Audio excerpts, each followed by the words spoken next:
রাজধানীর মিরপুর ২ নম্বরের Sam associate petrol পাম্পে দেখা মেলে মোটরসাইকেলের দীর্ঘ সারি। তবে অকটেন ও পেট্রোল না থাকায় ফিরে যেতে হচ্ছে মোটরযান চালকদের।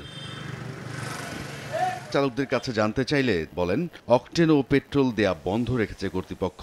আগে থেকে তেলের বিষয়টি না জানায় অন্যান্যদের মতো এক বাবা তার সন্তানকে স্কুলের সামনে রেখে বাইকে তেল নিতে এসে পড়েছেন বিপাকে। আমার গাড়িতে হাফ লিটার তেল নাই। আমি আমার মেয়ে স্কুলে দিয়ে আমি এখানে স্কুলে দাঁড়ায় রেখে আমি তেল নিতে আসছি।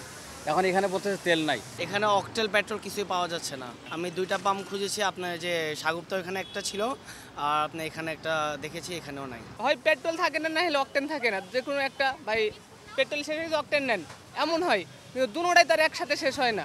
এমন চিত্র শুধু মিরপুরের নয়, রাজধানীর বিভিন্ন পেট্রোল পাম্পগুলোতে তেলের সংকট থাকায় ভোগান্তিতে পড়েছে জনসাধারণ। দুদিন সাপ্তাহিক বন্ধ, অপরদিকে বৃহস্পতিবার চাহিদার তুলনায় ডিপুগুলো অকটেন ও পেট্রোল কম দেওয়ায় আগেই তেল শেষ হওয়ার অভিযোগ করেছেন পেট্রোল পাম্প কর্তৃপক্ষ।